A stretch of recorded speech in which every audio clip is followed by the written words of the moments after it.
while dealing with the classification of the guardian, it was pointed out that there may be another class of the guardian, that is known as guardian appointed by the court. Under Muslim law, when there is total absence of legal guardians of the property of minor, means there is no father. Father did not appoint anyone as his executor. Also there is no grandfather, and grandfather also did not appoint his executor. Means there is no one from the category of the legal guardian of the property of a minor as indicated in Muslim law. In this situation, this may be a kind of the situation beforehand, and then who can be the guardian, or who can appoint the guardian of the property of a minor? In this circumstance, Muslim law is silent, and here Muslim law is silent, and therefore, if there is a total absence of the lawful guardians of the property of the minor as indicated under the personal law, or due to the death or otherwise, the legal guardians of the property of the minor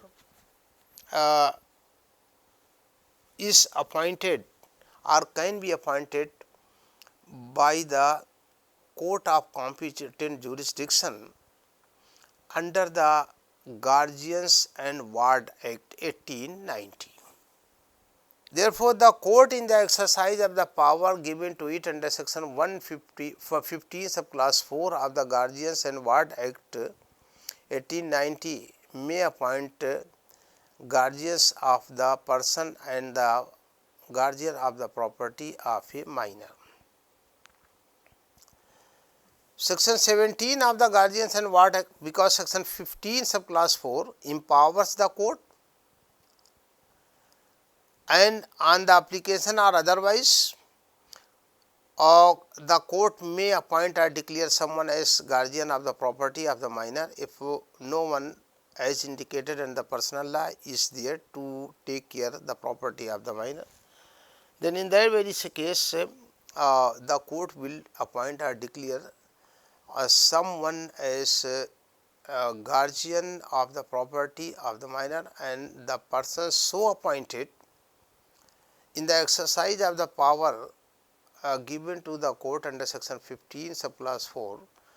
will be called as guardian appointed by the court. Very simple, that when the court appoints someone in the exercise of the power given to it by the relevant statute, such guardian will be guardian of the property of the minor appointed by the court. However, who can be appointed guardian of the property of a minor by the court under section 15 subclass 4 of the Guardians and Ward Act? This is because this is the secular law applicable to all irrespective of the religious denomination or across the religion. This is the religion neutral law. Therefore, who can be appointed as guardian of the property or person of the minor?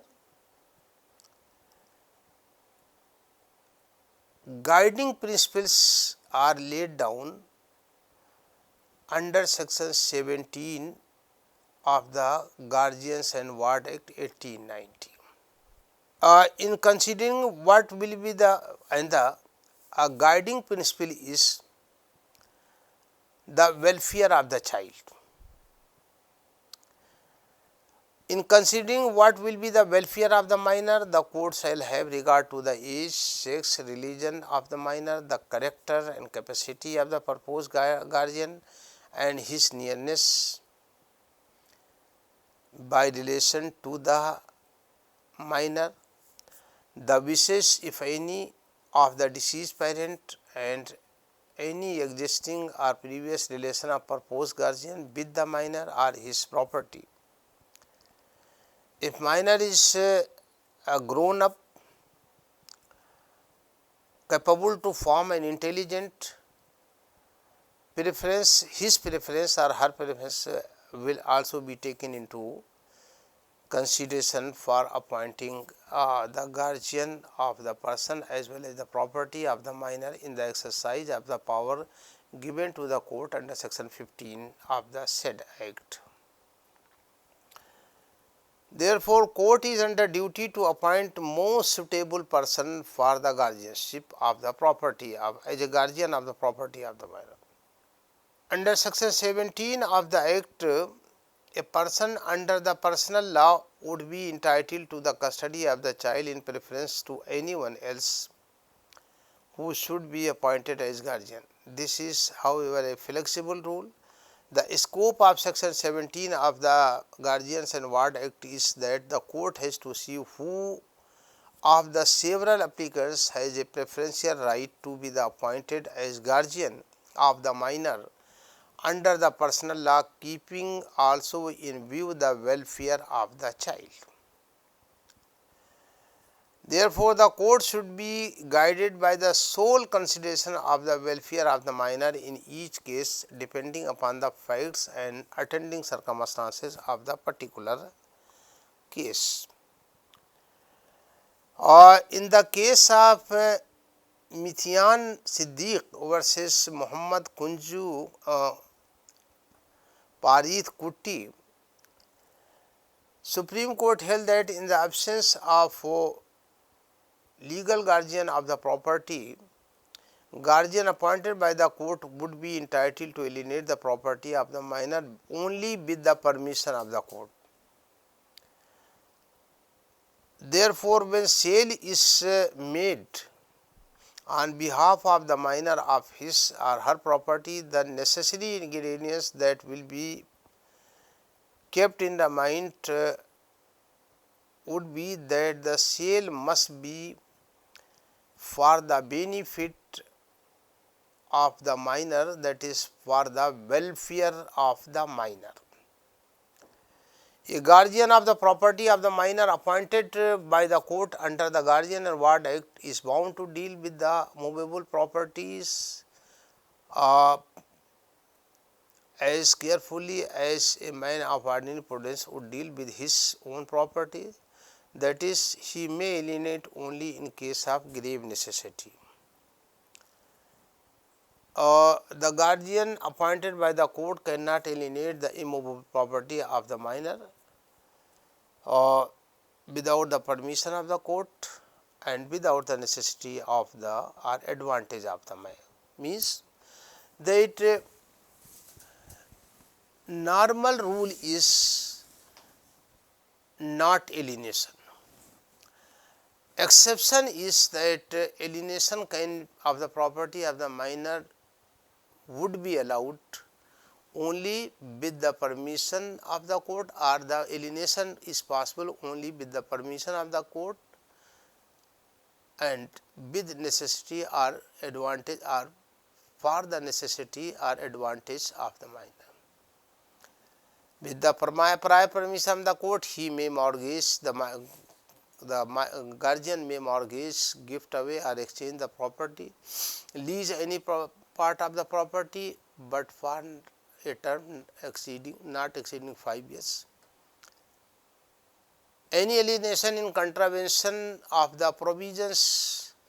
of Muslim law read with Guardians and Ward Act will be voidable at the option or instance of the minor or any person affected by such alienation. Now, the next point for consideration is removal of court appointed guardian. The rule is that the court may, on application by any person interested or suo motu, remove the court appointed guardian on any of the following grounds. So, means that there are certain grounds on the existence of either the court may either on the application of any interested party person or suo motu can proceed to remove the guardian of the property of a minor, and those grounds are number 1, abuse of the trust reposed him, because guardianship is basically a kind of trust which is reposed by law on behalf of the minor for the protection and preservation of the substantive rights of the minor in respect of the property. And therefore, if the guardian in the given circumstance is accused to have abused confidence or trust reposed in him on behalf of the minor by law, then law will be capable to remove such person from the guardianship of the minor. So, one of the is abuse of the trust reposed in him. Persistent failure to perform his duties, because guardianship is a kind of the office, is a responsibility imposed by law on the guardian in respect of the person as well as the property of the minor, and therefore, if the guardian of the property of the minor or person fails to perform his routine duties for the care and protection or preservation of the property of the minor, then that will be considered as failure to perform the duties, and this can be a good ground for the removal of the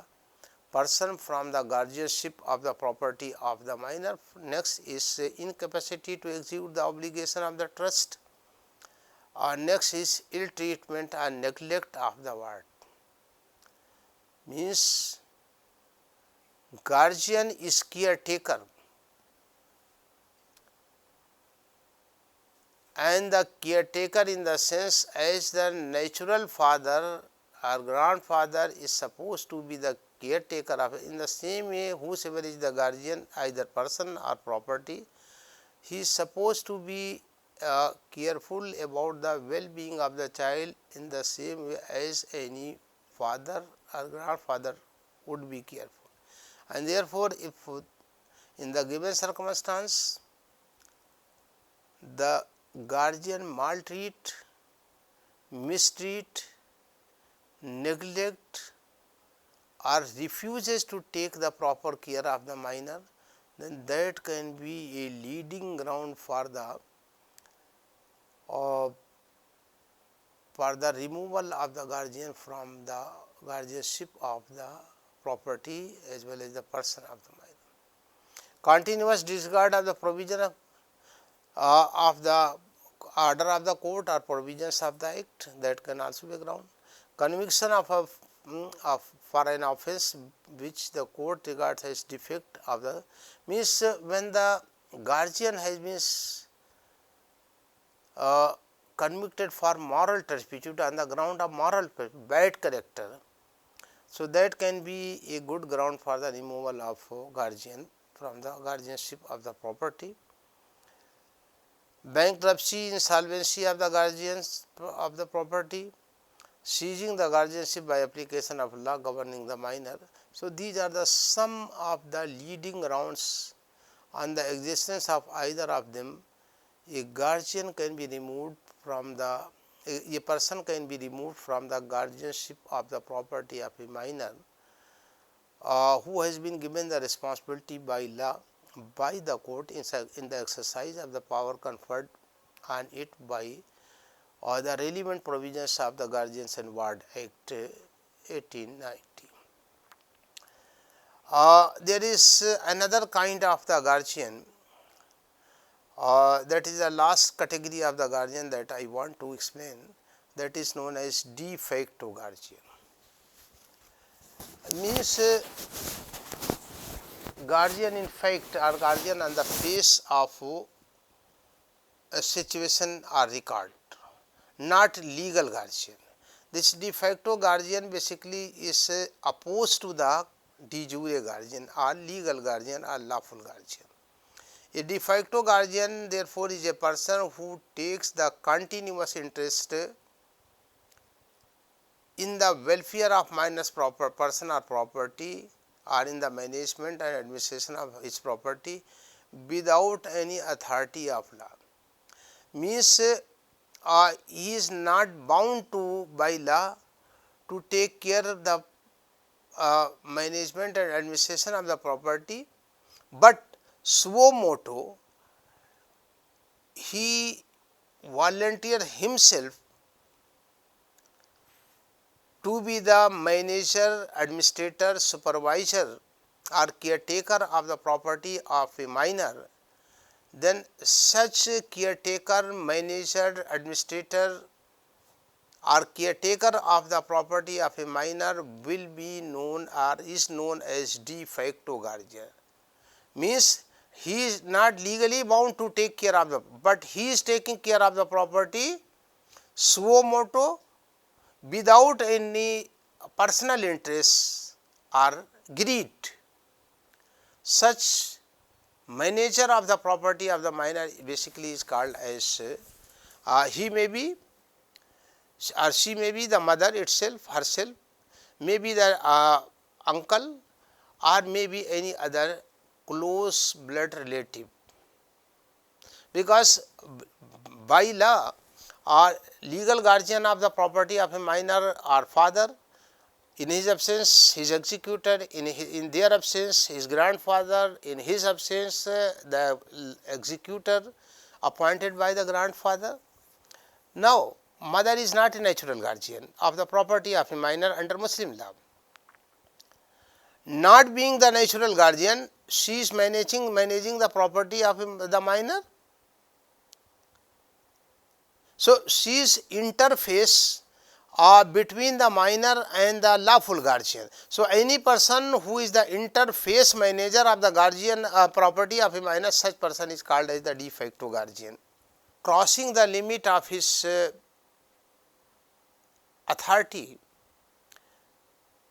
makes the transfer of the property of the minor, then transfer will be void ab initio. Therefore, where a sale or mortgage has been made of the property of the minor, maybe the guardian, de facto guardian may be mother or may be the uncle or may be any other close relative acting as a de facto guardian. Sale by the de facto guardian in any form will be void ab initio. This has been clarified by the court in Imam Mandi versus Mutasaddi in clear terms. Supreme Court has reiterating the principle laid down in Imam Mandi case held that a property has been sold in the execution of a decree means that where property is sold by de facto guardian, sale will be void ab initio, but where the property has been sold in the execution of a decree passed by the court and is and the property is purchased at an auction by a bona fide purchaser, the sale cannot be set aside. So where the court has passed a legitimate decree against the property of a minor, and if for the execution of the decree passed by the court certain part of the property of the minor is sold by putting the property of the minor on auction, then such sale will not be void ab initio, as has already been explained that in ordinary course without decree of the court, if the de facto guardian in ordinary course may execute the sale deed in respect of the property of a minor, then such sale deed will be void ab initio and will be liable to be cancelled on the application of minor on attaining the age of majority or by any other person interested in the property, such seal deed will be liable to be cancelled by the court itself. So, ladies and gentlemen, this is all about the topic of guardianship of the person and property of the minor, with special reference to the Muslim law. But here I would conclude my discussion by raising one question, that legal authorities have made a successful attempt to make the guardianship law gender neutral, means attempt has been made to bring guardianship right of father and mother at par by successive judgment. But still one thing is missing and is required to be addressed by the authorities, that is concept of shared or joint guardianship. Because under the statutory personal laws as well as under the customary laws, that is under Muslim law, still father is having the upper hand in terms of the right of the guardianship over the mother. That is, a male position is superior over the position of female when a question of the guardianship arises. Because Section 6 of the Guardian and Ward Act, Hindu Minority and Guardianship Act 1956 says, father is the natural guardian and after him mother, means in the lifetime of the father mother cannot, but by mechanical interpretation in Gita Hariyar vs. Union of India and others, State Bank of India and others, court has tried to address that after does not mean only after the death of the father, means when the father has become indifferent, mother can take the position of the guardianship. But there may be another kind of the situation where father and mother both are living together. They are on good terms, both are interested in the care and welfare of the child. Still, in law, father is lawful guardian of the, if the father is not indifferent, father is taking the as much care, interest in the care and